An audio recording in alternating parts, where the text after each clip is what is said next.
Right, so it's with my great pleasure that I welcome WA presenter for Sky Racing and Channel 10 Sport, Brittany Taylor. Brittany, thank you so much for giving up your time and joining me for this interview today. How you going today?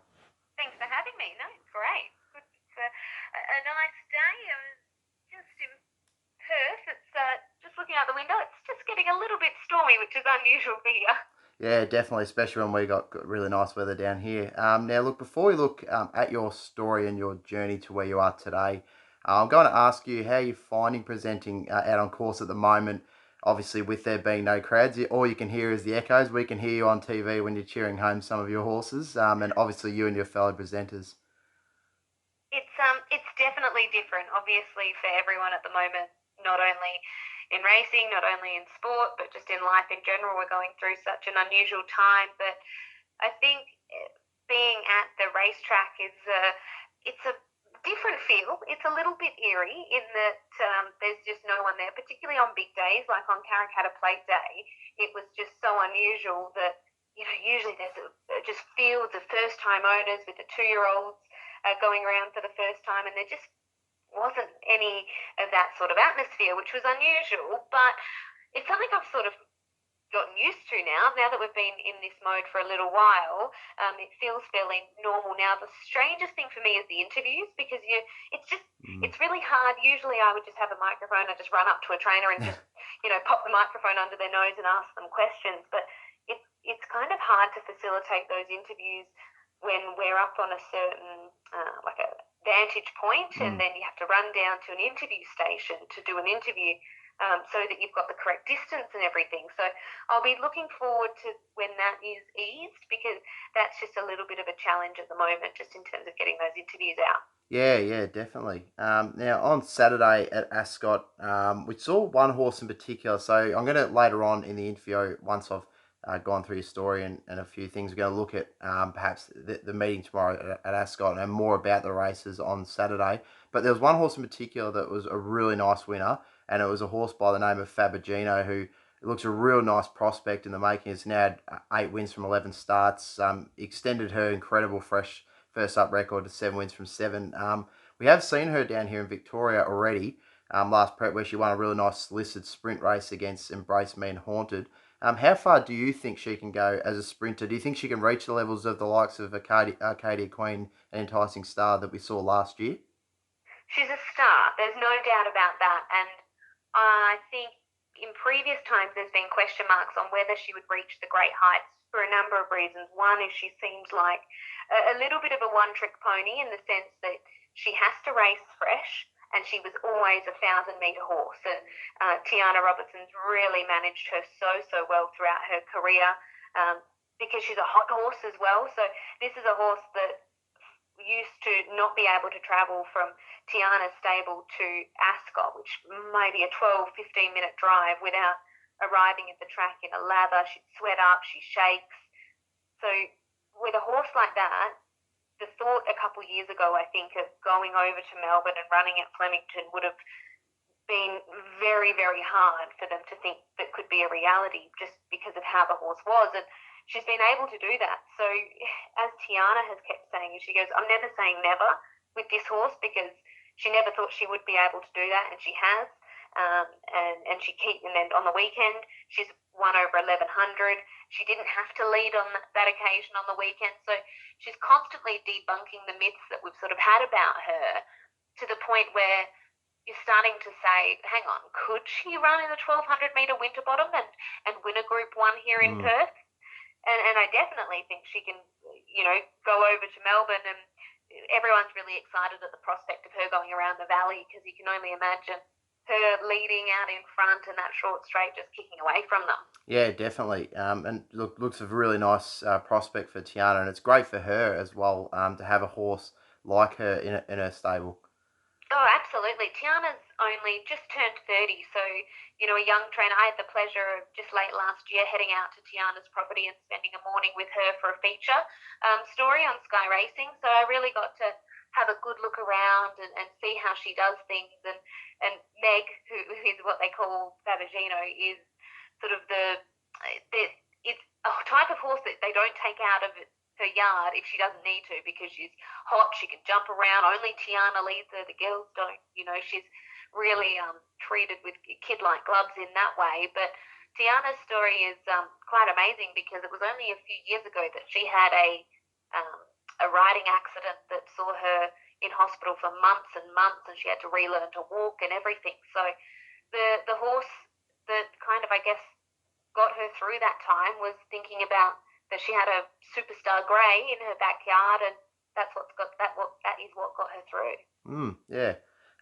Now, moving on in that meeting, myself and quite a lot of other punters were quite keen on Laverod in the last, just as a little bailout. It was a bit of a tough day across the country for a lot of punters, so was unfortunately scratched in that race. So after being really well backed, is there any other horses that did take your eye on Saturday that you might think are ones to look for going ahead?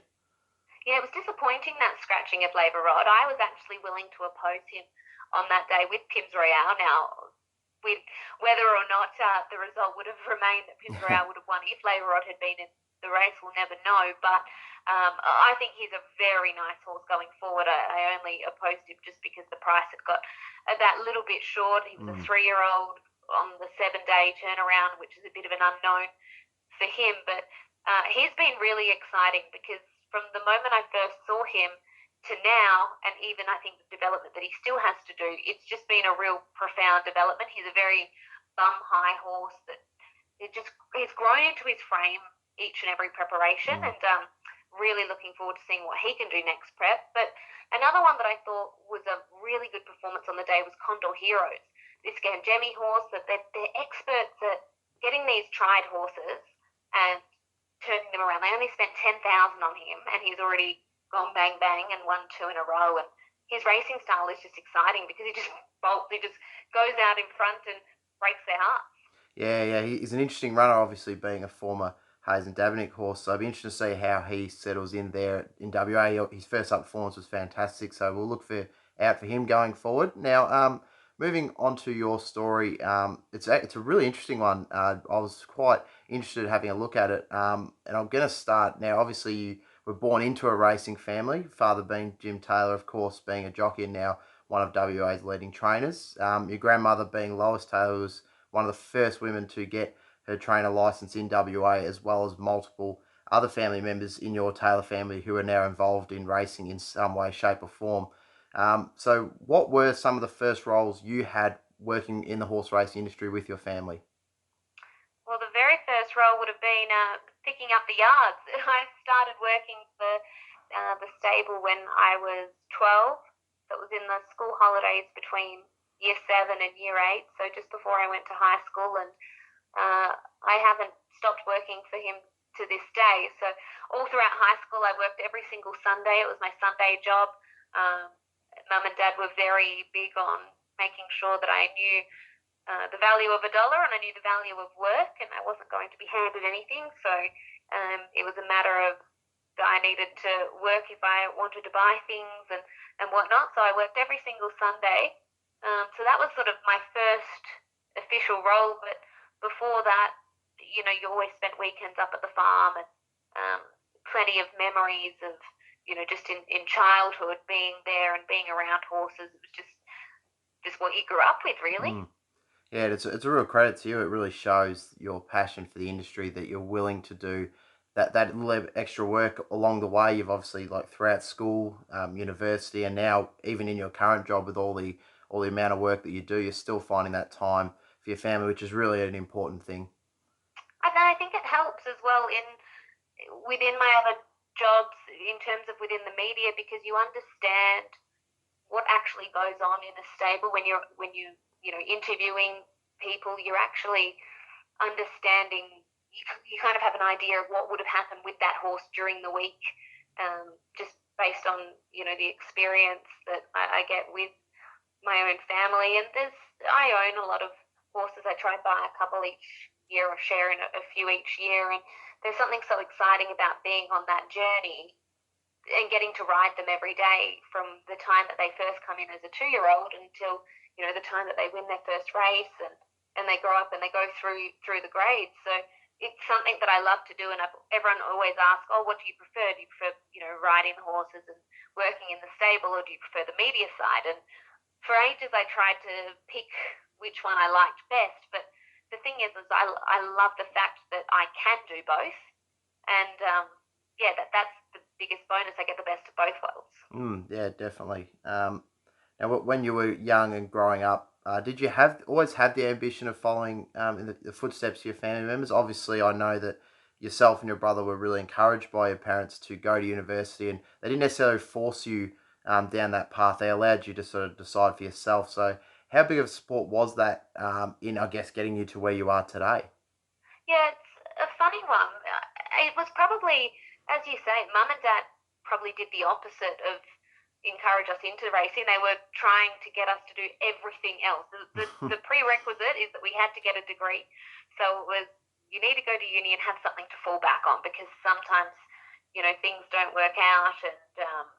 And so I always knew that I was going to go to uni. I went and did a Bachelor of Commerce, majored in public relations, and I think that's been a great help just in general as well, in terms of being able to just understand branding and everything like that. So when I'm doing contracts with various, owners only and whatnot, you just have an idea of how to pitch horse racing to a public.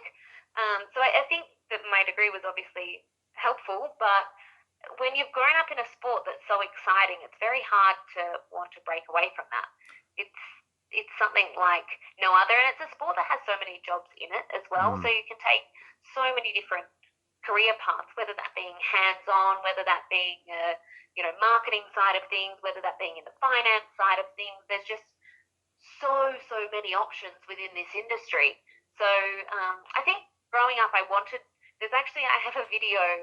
I have to find it somewhere, but I have a video when I was, I don't know how old I would have been. I was doing my first Holy Communion, so however old you are, maybe 8 or 10 years old. And there's a documentary I made, basically being a TV presenter and talking the audience of my family through the day of getting ready. So I think I always wanted to be a TV presenter, and in fact, Right. on my year 7 graduation, we had to do what do you want to be when you're older, and it said a TV presenter. So it's amazing that I've been able to combine that with horse racing and end up where I am. Yeah, fantastic. I'm glad that you touched on that, because that was part of my next question. If you always knew you wanted to get into the media, so yes, you obviously did. And looking at that, did you always have that passion still for horse racing? So even though you knew that you wanted to go potentially down the media path, did you always have that focus to be specific to horse racing, or were you always of the opinion that if you got a job in the media, you'd still be involved in horse racing on the side? No, not at all. I don't think it was a situation where I thought I didn't really think of me doing horse racing media, and I don't really know why. I guess because I was steered away from it a little bit. I loved being at the farm and the horses, but I didn't quite understand the scope. I don't think, as a young teenager, of what opportunities there were in the media, and there probably weren't as many back then as well. I think the media landscape within racing has changed dramatically. Being able to use so many online platforms, all of a sudden there's a lot more opportunity for content, whereas you probably didn't have that level of coverage back then. So it wasn't something that I didn't grow up and go, oh, I want to be just like that person, because I probably didn't see it so much. So really, I wanted to be a travel presenter, and I thought the getaway would be a great sort of job, and that in my young days is probably what I had in mind, and somehow just organically racing and media came together, just little opportunities here and there, and I just had the philosophy of say yes to every opportunity, because you never know where it might lead you, and I've done that, and it's led me to where I am today. Yeah, definitely. Now, before I get into some of those roles that you've obviously said yes to and taken on, which has really led you to a lot of amazing different roles around the country, you were obviously a finalist in Miss Universe Australia in 2015. And I've seen that you've been quite involved in fashions in the field across the years, perhaps even before you got your role at Sky. Was that always a passion of yours, modelling and dressing up and being on the catwalk, on not only on race days, but obviously then on a sort of a more national stage? It feels like an absolute lifetime ago, and I actually don't know sort of what compelled me to want to do that, because the thought of doing that now and having to be up on stage in a bikini or something like that is the worst thought in the world to me now. But 5 years ago now, wow. Yeah, it does seem like a long time ago, but at the time, it was a really great experience in terms of the amount of friendships you made of like-minded young women who were really ambitious, and you gain like a really great network of girls in all different realms and different industries that you're able to call upon later on down the track. So it provided a really nice network, and I think very good for confidence and thinking on your feet and public speaking, and making you think about how you present yourself too. I think it's important in a professional environment how people see you is sort of part of your professional brand. So I think my experience in those sorts of things with Miss Universe or judging fashions on the field has been able to just give me a little bit of perspective in terms of presenting yourself well, and just confidence and things like that. So yeah, that seems a long time ago, but I think you gain benefits out of everything you do in life. Yeah, definitely. And furthermore onto that, I do see that you still enjoy race days. Quite often you're there, even if you're not working on the day. Obviously you've come down to Melbourne for spring. I saw you at Moonee Valley for a couple of times, and the races really is a big part of your life, isn't it? It's so much more than just work for you. Yeah, absolutely. It's I would even go further that a big part of my life. It is my entire life. It's if I'm even if I'm at home on a day that I'm not doing form, I'm on Australian Stud Book looking up. I'll randomly think, oh, I wonder what that mare's done, and I'll look it up. Oh yeah, well she's been served by a thing. Oh, look out for that yearling in 2 years, and I'm just constantly reading and researching just random things, or I'll watch races anywhere, and I love a race day, but I'm the most antisocial person on a race day. When people usually have a great time, I find it so hard to have a good time in a way that most people would, in terms of having a drink and a laugh with friends, because I'm just so, I get so mesmerised.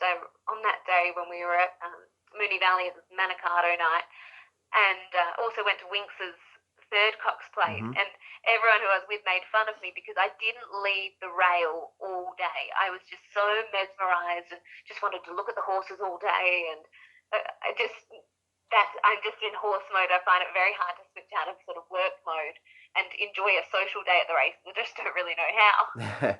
Yeah, I definitely know how that feels. That's 100% me as well. Whenever I go to the races socially, I'm always just around either the mounting yard or right on the winning post, just and studying the form, being at the back of the stables. That's just me. Exactly. It's very hard to switch off. Any other way. Yeah, you don't. It's very hard to switch off, it can always be a good thing as well, I guess. It really does prove to a lot of people, and proves obviously to yourself that you just that switched on and this is such a big industry for you. Yeah, and it doesn't feel like work as well, even though people might say, well, you're in a bit of work mode. It doesn't feel like work when you love what you do. Yeah, exactly. And now look, you moving on into your media career. You've always been around the media, funny enough, obviously with your family, but the cameras have been on you ever since you were born, I believe, when your father won the Ascot Gold Cup on the day that you were born. So when was the moment that you really felt the passion for racing and sports coverage? Did you then pursue a media career, or did the opportunity present itself to you?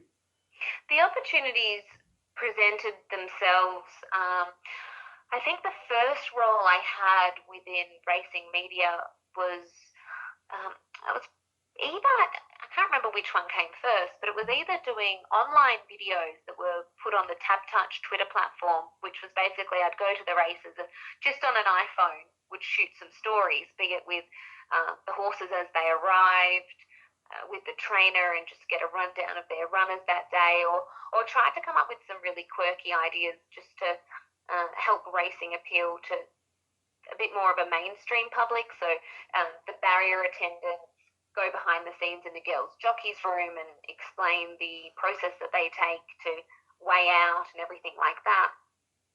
And so I think I was doing those online videos for a little while, and I also, one of the other first opportunities I had was an hour on Tab Radio.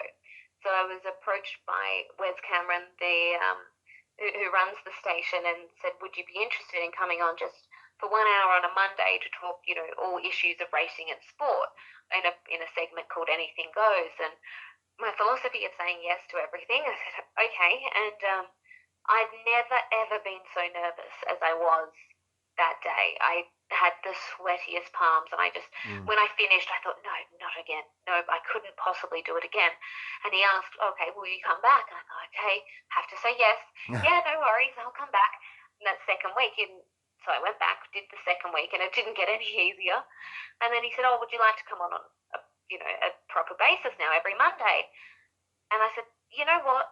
I might have to think about that. And I took some time to think about it, because I thought, I can't go through this every Monday. The feeling of how nervous I was, which seems so silly now, but I thought, oh no, I can't do that. And anyway, I said yes, and ended up doing that for years. So from there, having that opportunity to have a voice on radio was then when I was able to get opportunities to work on the Sky coverage and sort of progress into the TV side of things. Yeah, and look, you then obviously got that opportunity at Sky and provide coverage on Sky Throughbred Central, which for us is televised here as soon as races are concluded here in the eastern states. And you then got the amazing opportunity to come to Melbourne for the Melbourne Cup and become the first female to provide horseback post-race interviews for Channel 10. Describe that moment and how it really came about for you. Well, I received a phone call some months before, I guess it was even announced, and it was just a phone call to ask would I be interested in being a part of Channel 10's Melbourne Cup coverage. And naturally I said absolutely I would be interested. That is a dream. In fact, a couple of years earlier I completed the Sky Academy, basically 1 week of intense training at Sky, but as part of that academy, you had to write a bio, and in that bio it said what would be your dream role. And I actually wrote there was to cover a Melbourne Cup, and so to only a couple years later be able to fulfill that dream was just it was just amazing for me. So I was absolutely interested the second they called me, but the first conversation I had was actually around would I be interested in doing the mounting yard in terms of pick of the yard sort of stuff, or would I be interested more in horseback interviews? And again, I'd been doing both roles in Perth, and I liked both. I didn't know which, and it was more just a conversation, not necessarily which one. They were just asking sort of, what do you think you'd be better at? And I thought about it, and whilst I probably prefer maybe the mounting yard here, because you're more able to talk to more people and everything like that, I thought over there in particular to be able to chat to a Melbourne Cup winning jockey, that's the best moment of their life, and you're right next to the horse, and that to me seemed like a moment that would have carry a great responsibility, but it was a challenge that I was really excited to take on. And eventually they said, okay, would you like to do it? And I said absolutely I would. So that's how that came about. Yeah, excellent. And you provided some really good coverage, and obviously you'll be doing that again next year, which we'll be really looking forward to, and of course you'll be looking forward to doing again. You've since become actively involved in even more roles outside of racing, like we've already touched on. I saw that you were here in Melbourne for the All-Star Mile. You, of course, drew the barrier for the eventual winner in Regal Power, which was quite amazing. And talk about nervous moments. Yeah. Forget the first day of radio. When you're drawing the barrier from Bob Peters in an All-Star Mile, and when William Pike had chosen to ride Regal Power and not Superstorm, I just knew. And he specifically said, barriers are probably important between the two. And I was like, oh no, I was like, don't get this wrong, don't get this wrong, don't get this wrong. And then, Sorry, you go on. I managed to get the right one. So that was Yeah, great. you did 100%. And you also got to go up to the Gold Coast and be part of the all women's beach race barrier draw. So you've been involved in a couple of real key barrier draws for some of the biggest races in Australian racing. How lucky and grateful are you to be given these opportunities to be able to have now travelled outside of WA, and also to be a part of some of the biggest races in Australian racing? So incredibly lucky. I actually had one of those moments where you can naturally, as everything's happening so quickly, you can take for granted the opportunities that you get. And I had a moment it was in Gold Coast actually, and it was the cocktail party, and Ronan Keating came out as the performer. And I thought, it's an intimate sort of cocktail party. There aren't many people, and there's an international singer Mm. on the stage only a couple meters away. And I'm thinking, this just doesn't happen. This just isn't something that happens in normal life. And that was a moment that I had that I went, oh my God, I'm just so lucky to be able to have all of these opportunities, and not only there, but as you say, to be able to head to Melbourne and be there for All Star Mile Week, and be a part of all the festivities, and share in the stories that come with the owner ambassadors, and all of that. It was just so unfortunate, obviously, with the current circumstances of just the day before the crowds were pulled from the All Star Mile. So unfortunate that I couldn't have been there on the actual day, but the lead up and being able to be there is just something I'm so grateful for. Yeah, and look, then talking about being with owner ambassadors, obviously you are an ambassador for owners only, which I believe you took on and have been in that role since 2017. Tell us a bit about how that opportunity came about, but then also a little bit about owners only for those who don't know what it is. So basically, Owners Only is an initiative here in WA that works on one, recognising existing owners, and rewarding them for being a part of ownership in WA, and that involves a number of events exclusively available to owners. But when I first came on board, I sat down with the man who was organising everything for Owners Only at the time, and I said, we were sort of brainstorming, and I had this idea of, we need to dangle a carrot to other people who aren't involved in ownership, and try get new owners on board. And I said, that carrot is a share in a racehorse. So born was the Own the Dream program, which basically encourages people who have never owned a racehorse before to come along on a 1-month intensive program of where they get to get a holistic view of the whole industry. So that means going on stable tours, going on stud tours, going and visiting the track, and seeing what happens behind the scenes. It means master classes on what to look for in a yearling. They get the full experience, and by the end they feel confident enough to actually purchase a racehorse. And it's had really, really wonderful success, where people who have come on the tours have then gone on to buy horses, which is basically the premise of it all. Yeah, and then this is also not just horse racing, but this is also then taking you across all three platforms of and codes of racing. So I now see that you're an owner of a greyhound as well. So how have you found the level of owners across the three racing codes, and what are now your aims to try and build up the owner level in all three codes of racing in WA?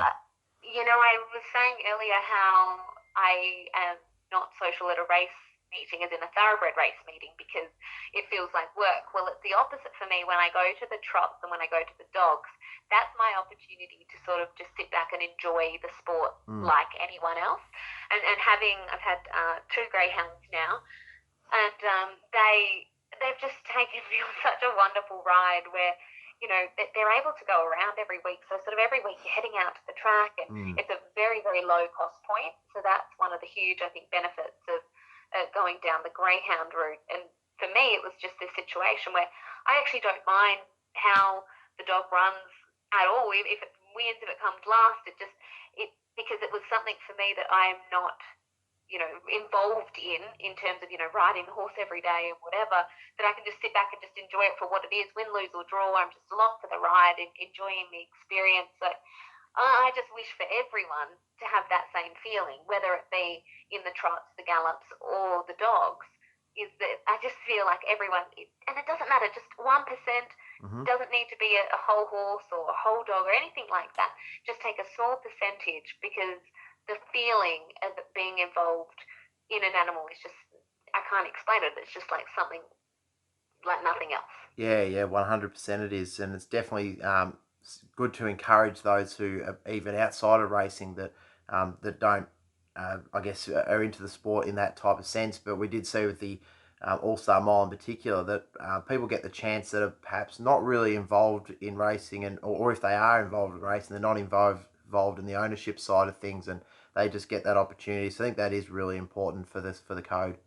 Well, Tegan, who was the eventual owner ambassador winner after drawing Regal Power, she admittedly was not overly interested in racing. She liked going to the races on a big meeting or anything like that. But she was a young single mom who the money meant the world to. She was Mm, now going to be able to, purchase a car and put the money towards a house for her and her son. And I think that story transcended the racing bubble, yep. and all of a sudden I had so many messages of people that I have just on my own social media platforms who aren't necessarily racing people, but they said, oh, we're just turning on because we want to see if Tegan gets the money. They didn't care that Regal Power was a WA horse, and Mm. rightly or wrongly, they cared about the human story behind it, and I found that an important message in terms of in our coverage going forward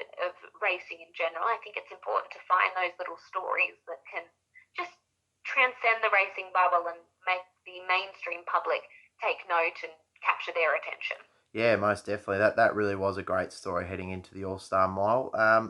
Now, looking at WA racing as a whole, now it's been really successful the last couple of years. You've really had some real nice types come out of WA, and obviously, like we mentioned before, Fabergino might be the next one of them. There's a real nice crop of horses around. Obviously, we've seen here in Melbourne and Sydney in the feature races the likes of Arcadia Queen, Enticing Star, Regal Power, Vital Silver, and Gadding, just to name a few. Do you think there are any more prospects that we should perhaps look for in the eastern states coming towards the spring?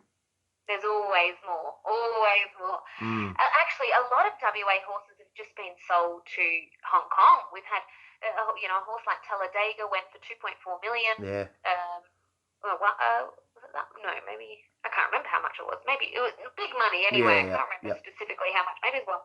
Maybe I've added a little bit more there. yep. But it was big money either way. And they're selling for massive, massive amounts. So we've lost a little bit of the 3-year-old talent pool, and Tuscan Queen now injured. Her mm, career may be in doubt. So she, I think, was going to be the big flag bearer yep. for WA, but there's always horses just ticking along. The Bob Peters Windstorm, I'm not sure where he is at the moment, but he was one that really caught our eye last preparation. So I think anything in the Cerise and White is one that Yep. is worth following. And now that Bob's found I guess, the formula of, letting Grant Milana take the horses across, and they've had such great success, I think, the world's their oyster. Yeah, 100%. Now, look, I would love to be able to talk to you all day. I really do appreciate your time that you've given. We look forward to seeing your coverage tomorrow on Sky Throughbred Central at Ascot. Pretty nice meeting there once again. And then, of course, on the weekend as well on Saturday. So thank you so much for giving up some of your valuable time for this interview. Really greatly appreciate it. And Anytime. congratulations for all the work that you've done in your media so far. Obviously, you've still got a long way to go and still a lot more things to achieve. And we really look forward to seeing how you progress in that journey that you're still taking. Thank you so much. It's been wonderful to chat.